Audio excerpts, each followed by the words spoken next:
Pocono International Raceway in the vacation area of eastern Pennsylvania is one of only 5 2.5-mile speedways in this country. As such, it is visited once a year by the famous Southern stock car stars of Nascar in a 500-mile event offering $188,000 in prize money, and just about all the big names are here. And a huge crowd has turned out for the Pocono 500 stock car race. That right there was footage from the 1980 Coca-Cola 500, and you may be asking, what about the year before? Is there any footage of that? Well, the answer is no. The 19th race of the 1979 season was scheduled for July the 29th. However, rain postponed the race till Monday. It would be NASCAR's 5th race at the track. The event was non-televised, but it turned out to be the craziest race at the track in NASCAR history, and this race put Pocono on the map for other motorsports events. And it turned out to be the craziest NASCAR race never seen. This is the story of the 1979 Coca-Cola 500. Cue the intro.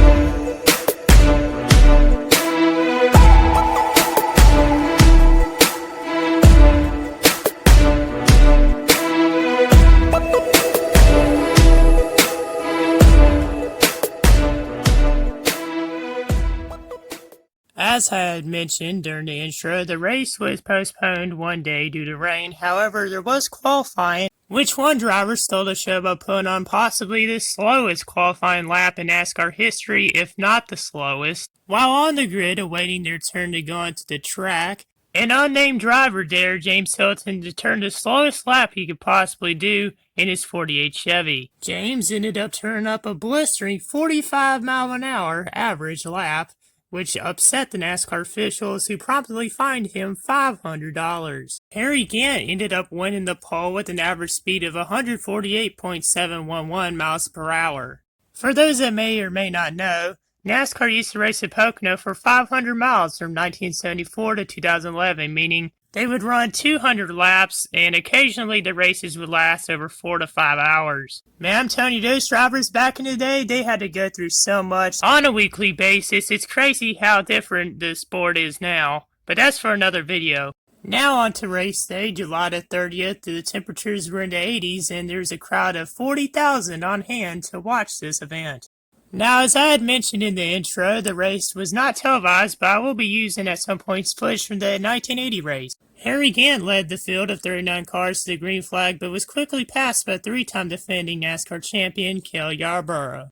Despite driving with Dyegard Racing most of the season, Darrell Waltrip drove the number 22 car in this race. He started 17th and moved up to 6th in one lap. On lap 2, rookie Dale Earnhardt Sr. passed by Cale Yarborough for the lead, and then the first caution of the race occurred.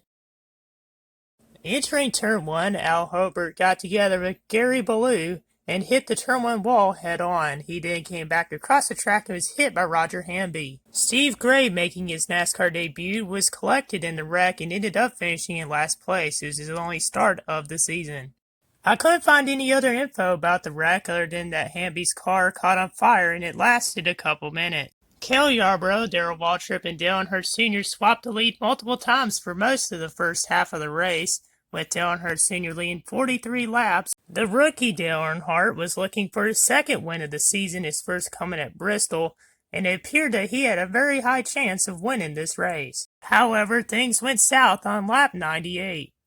I had a hard time finding the details of what happened to Dale Earnhardt which caused the wreck, but according to witnesses and some deep research that I did, I found out that Sr. had blew a tire and hit the wall, the turn 2 steel guardrail wall, unfortunately breaking both of his collarbones. He would be airlifted to a local hospital and missed the next 4 races. David Pearson would finish 2nd, 3rd, 7th, and 1st in the 4 races that Dale missed, and Dale Earnhardt was actually in contention to win the championship leading up to that wreck. He was actually 5th in points after the race, but this wreck basically ended his hopes of becoming the first rookie to win the championship since Red Byron, and there would be 5 other cautions in the race, and there's 11 cars that dropped out due to mechanical failures, including James Hilton, who turned that 45-mile-an-hour lap during qualifying. However, what made this race as great as it was and entertaining as it was the record amount of lead changes at the time for this race. There was 56. The amount of lead changes were a rarity outside of Talladega and Daytona. According to those that were at the race that day, some witnesses and even some people that I talked to on Facebook said that the race had a lot of drafting. There was a lot of swapping of positions and back and forth action that kept people on the edge of their seats throughout the race, which you don't see very often at Pocono nowadays. Darrell Waltrip led the most laps with 62, Cale Yarborough led 61, Buddy Baker led 7, Bobby Allison led 1 lap, and Richard Petty led 17. At the end of the grueling 4-hour and 20-minute race, it came down to fuel strategy.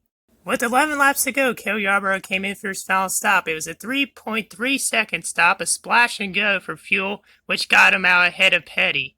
The lightning fast stop got Cale out in front for good, and he ended up leading the final 11 laps. However, the race ended under caution when Nelson Oswald blew an engine with 3 laps to go, and Cale Yarborough captured his 3rd win of the season, moving him 3 spots up in the standings to 3rd behind Richard Petty and Darrell Waltrip.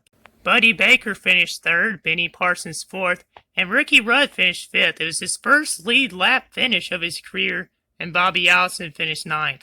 The point standings after the race looked like this. Darrell Waltrip was ahead by 209 points over Richard Petty. Cale Yarborough was a 211 back. Bobby Allison was 216. Darrell Waltrip won 7 races that season, but would fall short of the championship, losing to Richard Petty by 11 points. At the time, the 3rd closest margin in NASCAR history. I wish there was footage of this race, and I'm sure a lot of y'all would say the same. Maybe NASCAR has some tape of this race, but it's probably hidden in their files. Either way, I believe this to be the craziest Pocono race in history, and one of the greatest NASCAR races that was never televised. I'd like to thank everyone that helped me out on this story by giving me some insights, some pictures, and even those in some NASCAR Facebook groups I'm in that were able to give me some stories about the race and even some more insights. I put a lot of effort into this video, researching and finding what I need to make this the story that it is. If you want me to do more stories about races like this and from back in the day, let me know down in the comments below and hit the like and subscribe button. Also go follow my NASCAR account on Instagram, Savage NASCAR. And also comment down below your thoughts on this race. And until next time, I'm out. Peace!